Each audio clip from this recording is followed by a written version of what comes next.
I think the snippet that I want to talk about is the ending. The ending, maybe the point of the book, and I want you to tell me if you think Ernest Cline is a libertarian or not. Oh, okay. Because and I don't know if it's just living in America with like we love rich people,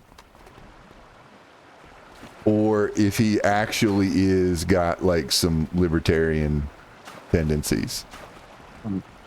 So, and I don't know, I don't know, fuck, where you at, dog? Oh, I'm just down here spying on Nazis. They're on a watch list. Eyeing them Okay. menacingly. Okay. Well, I'm gonna point my finger at this guy, and then let's give him some rads. Yeah. How did that miss? Okay, so there is an epic battle for the Oasis, the Matrix, the I don't know, WoW plus one. It's WoW. Yeah. And it's basically just it's just an MMO, really. It's a pay to win MMO. It's the game of life, and your average Korean MMO. So pay to win. The little boy that we were following gets the golden ticket, and he gets to be a god in a video game at the very end when Elminster shows up, and he gives him that is basically what happened. Like, Bill Gates, D&D character, shows up and says, "You get the keys to the kingdom." Yeah. And that's it. And and that's it. That's it. And then he becomes God in a video game. And I don't know what the point of the story is, other than, some debate lord atheist reinvents God in a video game. Touch grass, maybe. Yeah, we get some really kind of pat stuff about, like, it's the real world that matters, but yes, but not in any way that feels authentic or reinforced by what happens in the story and in the text. I'll tell you, near the end, as we kind of neared the end of the book, did you get the sense that Cline was kind of panic checking some diversity boxes? That, like, somebody at some point was like, "Hey, Ernest, can't help but notice that your book is really, really white male. Maybe you should, do something." I didn't think that, like, as a suggestion that needed to be. I don't know, but I did get to thinking today about how only Wade is a character, and everybody else is just a companion, to the point where they're NPCs. Yeah. They are NPCs, and he has romanced one of them. Yeah. And just kind of, I don't know, a creepy, kind of creepy thing. He romanced the ugly one. Yeah, and the hideously ugly woman. The woman who has a small blemish on her face. I don't know. They don't really talk like. Yeah. Yeah. It's so many words are scrambling to get. But out otherwise, of my mouth. She looks exactly like her avatar. Which is hot, except for she has a facial birthmark. Yeah. Yeah. She has a birthmark on her face. And that's it. And that's it.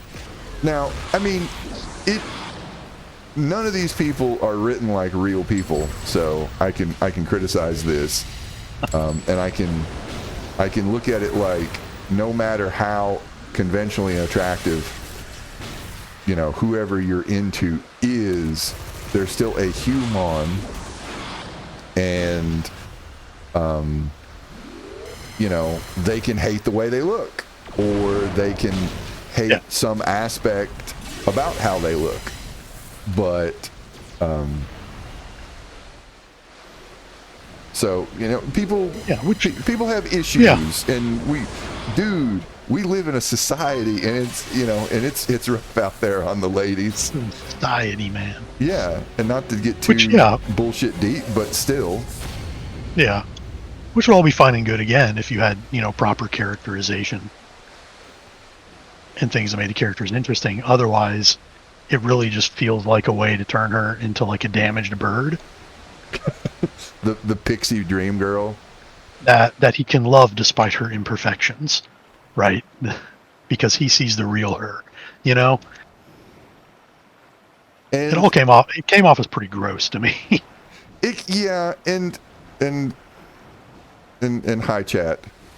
And on that note, it would have been more interesting if she turned out to be the thick black girl. Well, right. But I really, oh God, H. Yeah, that's we're going through H to get to B for billionaire and L for libertarian, because I do, because you know, while we're talking about characters, okay,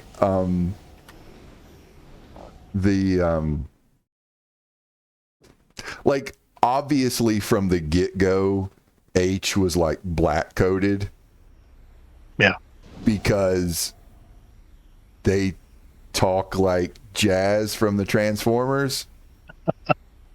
It is very Michael much Bay movie, and I very much filtered white man's idea of how black people talk. Yeah, and because open question if he has ever actually spoken to a black person or not. It is my understanding that if she was a black nerd, she would talk about way more anime than she did in the book. From my experience. Yes. Like, they did not bring up anime or Geordie from from Next Generation at all. Not enough talk about Dragon Ball Z, that's for sure. Yes, so all right.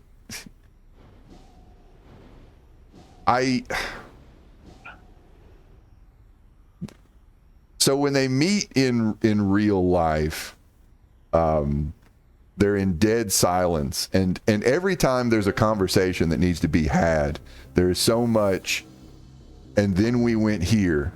Let me tell you about what giant robot I picked from the selection, and I wonder what giant robot pick Artemis picked. And like, so much giant robot talk in this fucking book, when it should have been talking about, like, I don't know, thoughts and feelings, and, well, how do I feel like, or, you know, let me center this character, like one of the three people of color in this book, and the 66% of the people of color that make it. Yeah, and aren't sacrificed for the plot. And this is the part that really reminds me of oh shit, Twin Vipers. Striking Vipers. Striking Vipers. Okay, that should be the homework for next week. Okay. What do you think? Because it is totally what we're talking about right now.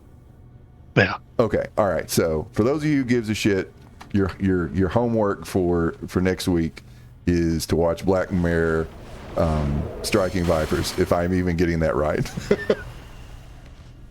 I'm 90% certain that's what it is. It's if you see totally not Chun-Li and totally not Ryu, fighting in the first 5 minutes, you're in the right episode. Yeah. Which, so they don't do anything interesting with H being a thick black lesbian in the real world and walking around as a white dude in the virtual space, and they just don't do anything interesting with it, and everything is from Wade's perspective, to the point when they're talking and like Wade takes everything from his perspective, like how everything makes him feel about his best friend. Like, I've been lied to the entire time. I thought I was talking to a guy, and I was really talking to a girl. And it's just so, it's so white. Hashtag dude so white. Oh yeah.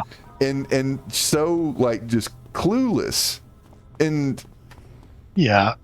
And that's why to me it felt like he was emergency breaking the glass on some non-white representation, because it's kind of like he got like a 3-for-1. You know, he got a gay woman of color into his book like the 11th hour, but even still, she only really exists to. She's only for black Wade's benefit. in in certain aspects. Yeah. And it's only there as part of Wade's personal journey. Yeah. And about how he She's got no feels arc. about it.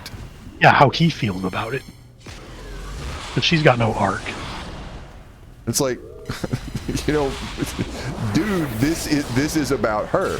And they never address like the possibility of them possibly being trans. It's all about like her mom telling her, you need to present as a white dude, because he's citing, you know, some psychology studies that he learned about in college about how white sounding names get hired for jobs or get, you know, calls and so forth, which, you know, hey, it's a real thing, but none of this really gets investigated.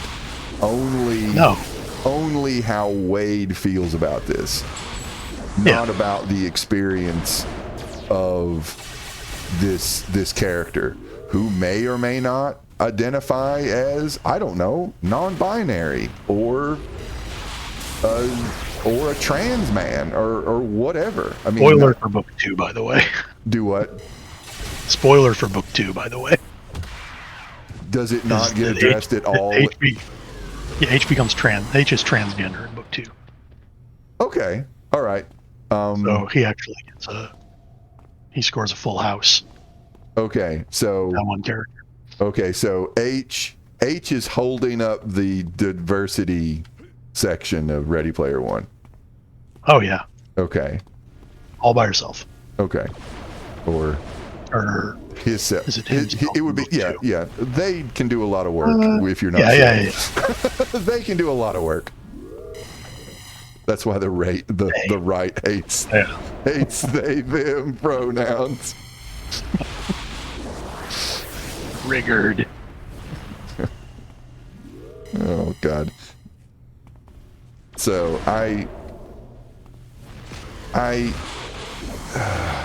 it's so. Yeah, and it's. Yeah, I mean, there's nothing that people outside of the straight white male demographic love more than having straight white men center themselves in conversations about what's going on in their lives, about other people's sexual orientation and gender identity and race, choices, etc. Yeah.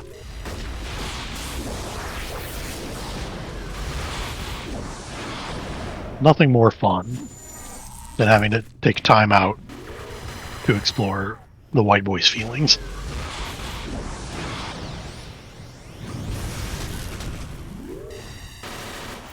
The one feeling of desire is, I don't know, girl pretty want. And he gets the girl at the end like she's fucking Princess Peach. Yep. And he gets the woman as a prize. Yep. So. Because that is fundamentally her function in the plot. This should be a reward for our hero. Like, he doesn't even meet her until the very end. Like, Very in the end. flesh. Yep. Yep. And he's totally creepy about how he wants to spend the rest of his life with her. Yep. I'm like, dude. Yep, starts love bombing her. Like, dude. Chill. Go on a date.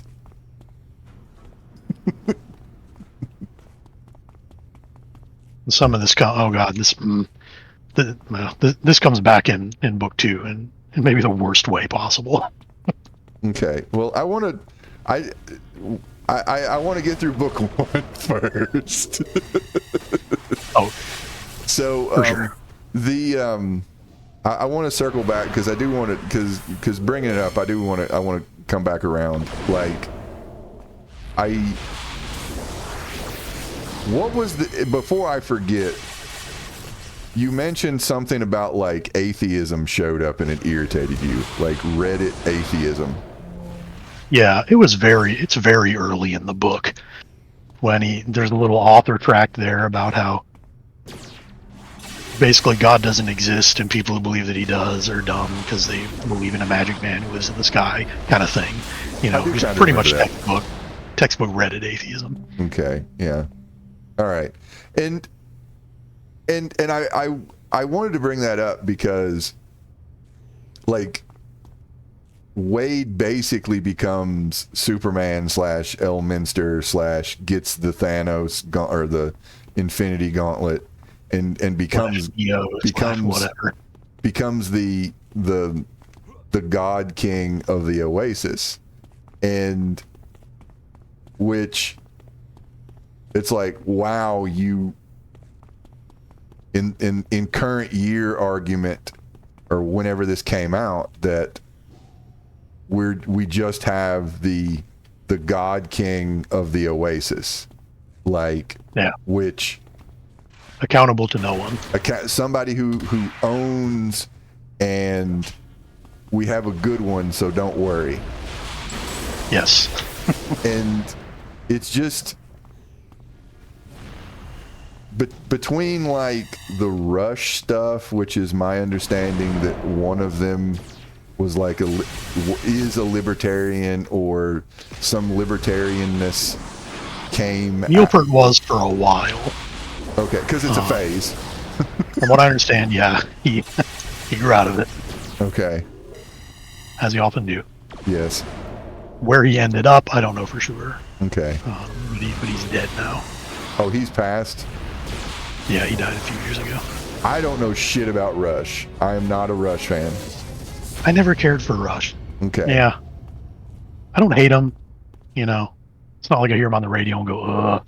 But it's just kind of like, All right, I'm ejecting. So between that and like, I mean, basically just the ending of the book where he becomes Neo and he just owns everything, and it's by his charity. He is going to share this with the other people that helped him, and to the point where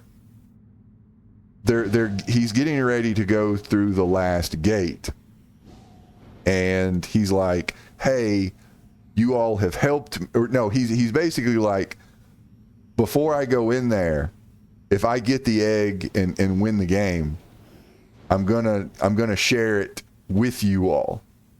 And he offers it up as an agreement to have his friends help him. Not that his friends were just going to help him because they care about him, and you know they've all got their back. They've got each other's back, or you know they have genuine affection for each other. No, they have to think of it in objective, like objectivity terms, and Randian terms. Yeah, it's got to be transactional. It's so fucking transactional to the point where the Artemis says something to the effect of like, "Can we get this? I don't think we have time to get this in writing." And, oh yeah, and he does a live, like he does a live stream of him saying or whatever, looking at the camera and saying, there's this paragraph of saying how I'm going to split this 4 ways, and then after that she says, "Oh, I was joking." And I'm thinking, no, he fucking wasn't. Like, no, the author was not joking, because this is so pull you up by your own bootstraps, self-made man, self-made billionaire, like propagandistic bullshit. And yeah, like, you may think you're joking, but everything else together points to, well, I'd be a benevolent billionaire. Yeah. That'd be a good one. I'd be one of the good ones. Not like the bad ones. Yes. And that's all we need. Mm-hmm. We just need benevolent overlords. Yes. We just need living in the castles above us. We need good kings. Yeah. So this book has just reinvented the monarchy, or the feudal lord, the nobility, the noble through the meritocracy, and I fucking hates it. All right, I'm going to the bank because I'm going to redistribute wealth to myself, and then I'll be a benevolent overlord.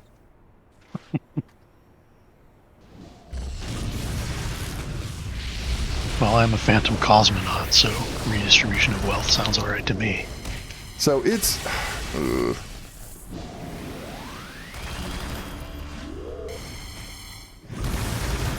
Yeah, it does. And I mean, it wouldn't surprise me to find that he has some libertarian leanings. But I generally find a lot of the stuff that happens in the book to be just kind of generally depressingly liberal.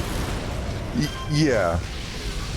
And even down to the idea of, no, we don't need no fabulously rich people that control aspects of our lives. We just need better ones. Yes. It's because someone got greedy, not that the system generates greed. And generates, not that it creates its own fail state. Yeah, there's nothing wrong with the system. It's, we didn't. Fine.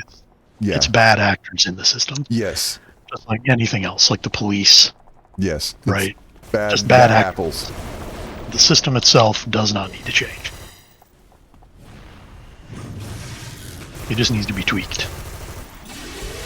All right, I do need some hit points. Do you have any hit points in you? I do. Oh no. Maybe. I'd rather not, two godly entities that sling energy bolts from their hands. I don't want us to get beat up by random cops. Yeah, I don't want to get beat up by nightsticks. It's a little embarrassing.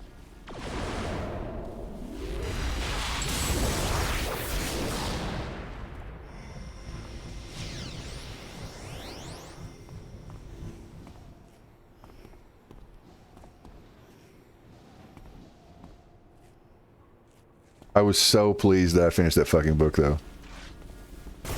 Like a weight off your shoulders, right? Oh, God.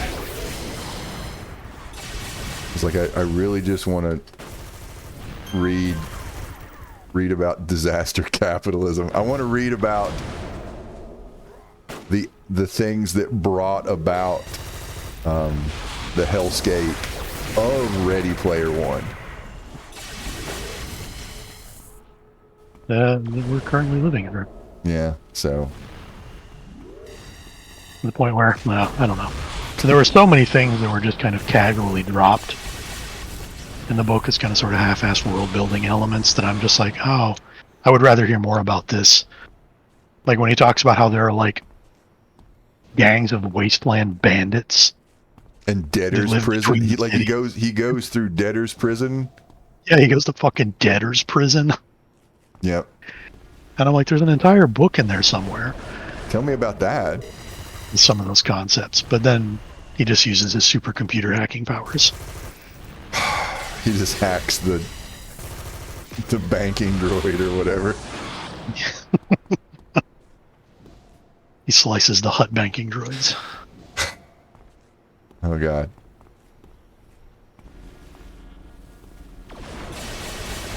Because he became an expert computer hacker while he was in his goon cave. Between marathon gooning sessions, he learned how to become an expert computer hacker. I'm all in favor, to have characters who are competent at what they do, but Wade is more than a little bit of a Mary Sue, and he's a fucking moron. Yes. He's insufferable, he's annoying. He's immature and doesn't really grow into anything or out of anything.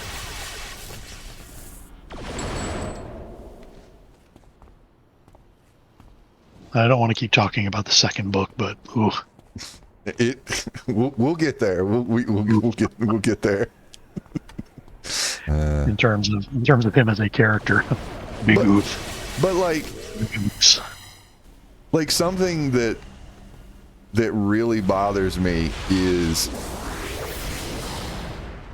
there's this kind of, this is pretty basic. I don't put words on a page and get paid for it, but it is my understanding that you need to like the characters, and well, if it's that kind of story, that you need to care about their well-being, and they need to interact in a way that where you buy that they like being around each other. I think that's what they call friends are. I don't believe that they're actually friends. Yes, or a love interest, or whatever. And, whatever. And yeah. I'm going to make this pledge that if I ever find out that an evil corporation is looking into killing or kidnapping you personally, I'll warn you. I would really appreciate that. Okay. All right. I will make you the same promise. Okay. But can we get that in writing? Can you post a video? Oh God, she just stabbed me. Oh God. With her antler powers. I will warn you if the secret police are after you, Squid. All right, I'm going to run them away so you can maybe get up. All right, I'm going to get up. I'd like to think if I had that I knew that someone's quite literally in, as being a former psychologist, you have to you have a duty to warn. Right. Like that there's this kind of if you realize that someone is in danger, that you have to say, oh, that there's there's a possible danger that someone is to you. You have to warn people. Like it's kind of like this basic thing, like no shit. Oh, I made a mistake. I got up, went out of the room, rested. She ran all the way back here. Oh, I'm a big target. And whacked me while I was resting. All right, I'm going to jail. Oh no, I did everything right, and they still put me in a jail cell. This is so bad for us. Oh no. Will they show up and kick our ass in prison too? I guess we'll find out. Oh, God. Like, you want some more, huh? And this person, and all the time in the story, they're talking about, I can't stop thinking about Artemis. And he's so hyper-focused on her, them boobies that he's not thinking, oh, maybe I should shoot her an email. Yeah, the corporate assassins. The corporate, they're sending ninjas after you, lady.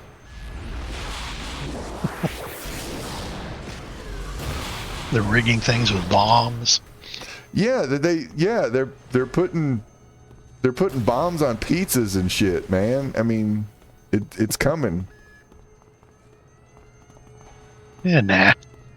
God, I guess I need to turn run on. Okay. Oh, all right, she's here. Oh fuck. No. Oh god. Oh, this is bad. This is real bad. All right, can I juggle her? If you can just take, like... I'm gonna try and take care of the chat. All right, I'm gonna use the bonk. I'm using the bonk bat. No, the bat did nothing. Oh. Well, this is just a meat grinder. Fortunately, they put me in a jail cell that already has been pre-busted out. Oh god, now more guys are here.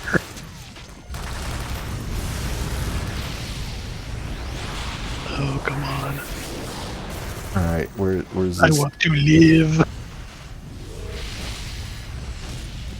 Where is this kind of resistance to Elon destroying the federal government? How much money did we steal? Oh, this is... Oh, I'm just on rinse, death, repeat now. I'm in a Tom Cruise movie now.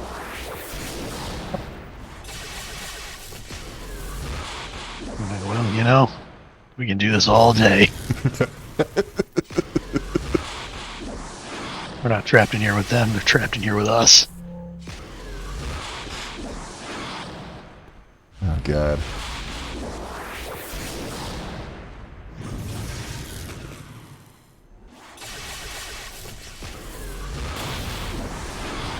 All right, I'm going to try to target her with whatever this debuff magic I have is.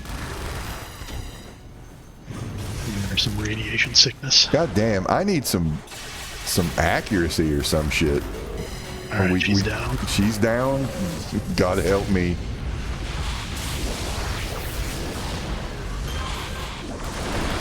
It's like, God, the bank is insured. Oh God, now the cotton, now the grenadiers are here. Jesus Christ.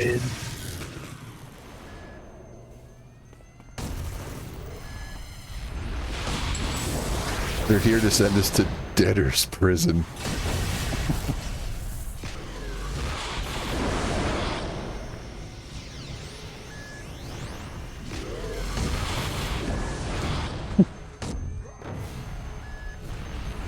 Bouncing me around.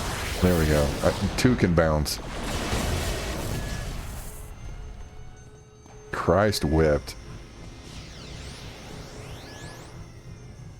All right. Well, I guess we still got the money. Oh God.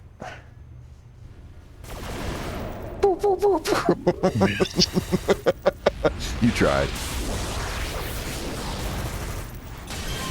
I'm stunned.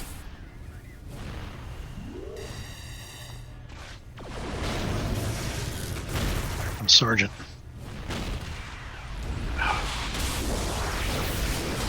Alright, let's get juggled.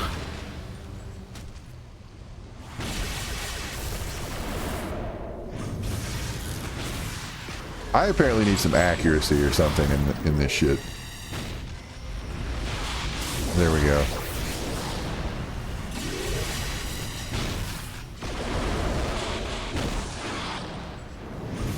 Have we depleted the Ready Player One? Is there anything else Ready Player One related? We've got to slay that. I feel like I've almost slain this beast. Yeah. Trying to think if there's anything else lingering.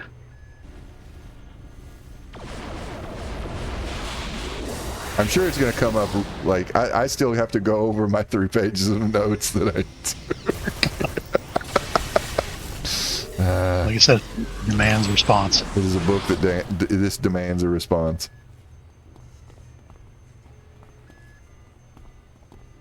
All right, the citizen. You all got to fuck off. Anyway, go ahead. Something that is interesting to note about it is its a critical reevaluation over time. Because when it came out, like everybody loved it. Yes. Like it got good reviews. Yeah. But it's like you read about it now, and it's kind of like, oh no, that book is crummy. I think that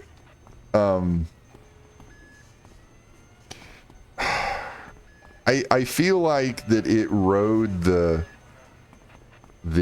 nostalgia high. Oh yeah. And yeah, it very much did. Just kind of just a matter of timing. Yeah, I think it came in at the right time. So